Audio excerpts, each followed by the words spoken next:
नमस्कार मेरे प्यारे छात्रों। आज सरस्वती क्लासेस आपके लिए लाया है कक्षा 11वीं का क्लास 11 का चैप्टर फर्स्ट सेट्स। एस गलती से रबर ही रह गई। SETS sets. सेट्स का मतलब क्या होता है? सेट्स का मतलब होता है समूह, ग्रुप या समुच्चय। क्या बोल सकते हैं हम? समुच्चय या समूह या ग्रुप।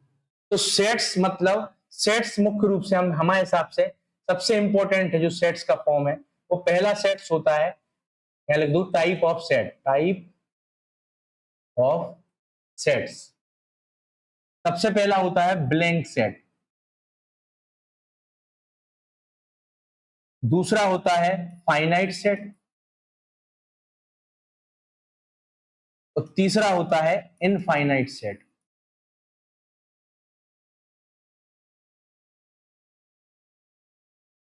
सेट्स का निशान कुछ इस टाइप से होता है।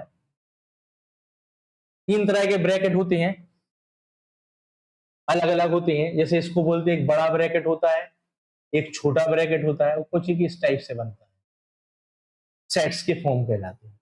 तो अब हम सबसे पहले बात करते हैं ब्लैंक सेट। ब्लैंक सेट को हम बोलते हैं इसको फाई। क्या बोलते हैं इसको? फा में आ की मात्रा ई बड़ी फाई। ब्लैंक कहलाता है जो पूरा ब्लैंक होता है, खाली होता है, फाई। फाइनाइट सेट्स मतलब होता है इट इज अ काउंटेबल। क्या बोल सकते हैं हम? इट इज अ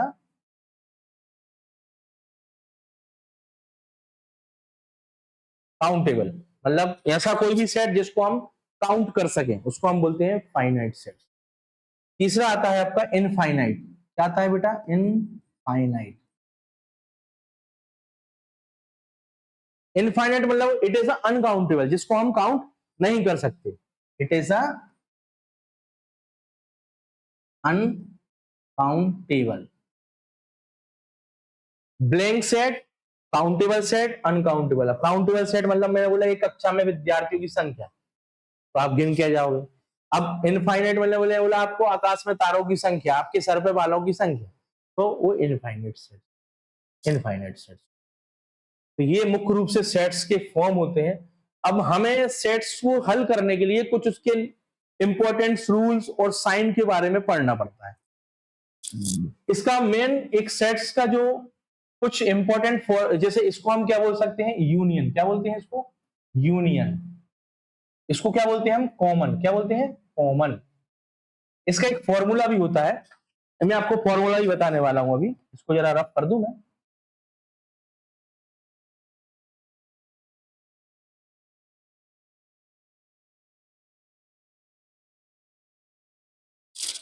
इसका फॉर्मूला होता है n A union B is equal to n A plus n B minus n A common B.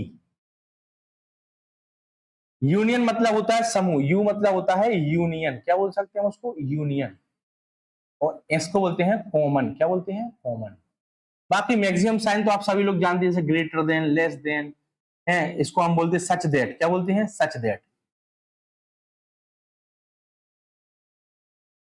तो हम बोल सकते जिसकी साइड मुंह खुला होता है वो ग्रेटर देन, और जिसकी साइड बंद होता है वो ग्रेटर देन इक्वल टू होता है, लेस देन इक्वल टू होता है। तो इस तरीके से कई तरह के साइन होते हैं। ये हम बोल सकते हैं ग्रेटर देन, हम बोल सकते हैं लेस देन। ये है जिसके साइड है लेस देन इक्वल टू। ये होता है, एक सेकंड हम इसको रफ कर दें, बस साफ लिख लें अपन। ये लेस देन इक्वल टू, और ये होता है ग्रेटर देन इक्वल टू। तो सेट्स में मेनली हम जब भी कोई सवाल करेंगे सॉल्व, तो उसके हमें फॉर्मूले आएंगे मेनली। अब मैं आपको एक सेट्स का एक एग्जांपल समझा देता हूं। इसको मैं पहले रफ कर देता हूं।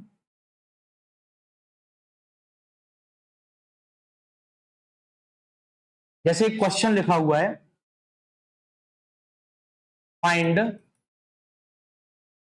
N A union B if n A is equal to 5, n B is equal to 7 and n A common v is equal to 3। ये हमें दिया हुआ है, हमें क्या फाइंड करना है, एन ए यूनियन बी। तो सिंपल सा फॉर्म है, हम इस फॉर्मूले में वैल्यू पुट करेंगे। इसके अगले वीडियो में मैं आपको ये स्टेटमेंट वाले क्वेश्चन बताऊंगा कि एन ए यूनियन बी किस चीज में यूज होता है, क्या कहलाता है, एन ए एन बी क्या कहलाता है, और एन ए कॉमन बी क्या होता है। अभी तो सिंपल फॉर्म है, अगर आपको फॉर्मूले बेस्ड क्वेश्चन आता है और इस टाइप से कुछ दिया होता है, देन वैल्यू पुट करके हम उसको सोल्व करके इजीली फाइंड कर सकते हैं। तो हम सोल्व करेंगे इसको, कैसे करेंगे, वैल्यू पुट करेंगे। एन ए यूनियन बी की तो वैल्यू है ही नहीं हमारे पास, हम इसको एज इट इज लिख देंगे। एन ए की वैल्यू क्या है 5, तो हम लिख देंगे 5 plus as it is sign लगा दिया। एन बी की वैल्यू क्या है 7, तो हम 7 लिख देंगे, minus n A common B की वैल्यू क्या है 3, प्लस माइनस कर लेंगे, ये प्लस का है ये भी प्लस का है, जिसके आगे कोई साइन नहीं हो प्लस होता है, तो 7 और 5 हो गए 12, और 12 माइनस 3, तो क्या आ गया आंसर हमारा, 12 में से 3 को माइनस करेंगे तो शायद 9 आता है, 9 आ गया। तो एन ए कॉमन बी की वैल्यू क्या आ गई हमारी 9। इस तरह से ये फॉर्मूला बेस्ड क्वेश्चन आता है। अभी इसमें ऐसे भी क्वेश्चन आएंगे आपको कि वैल्यू दी रहेगी, यूनियन दिया रहेगा, और फिर आपको यूनियन से उसका कॉमन बताना है, उसका सिंगल ए बताना है, ए डैश बताना है, बी डैश बताना है, टाइम लगेगा। थोड़ा थोड़ा स्टेप बाय स्टेप हम चलेंगे। सबसे पहले हमने सेट्स के बारे में पढ़ा, फिर हमने सेट्स का फॉर्मूला आपको बेसिक फॉर्म बताया है। अगली वीडियो को लाइक, इस वीडियो को लाइक और सब्सक्राइब करें, और अगर कुछ आप जानकारी चाहते हैं तो अगली वीडियो को हमारे जरूर देखिए। नेक्स्ट वीडियो हमारी जल्दी आएगी, उसमें हम आपको कुछ स्टेटमेंट क्वेश्चन और बेसिक से कुछ जुड़े हुए सेट्स के क्वेश्चन बताएंगे। Thank you for join Saraswati classes.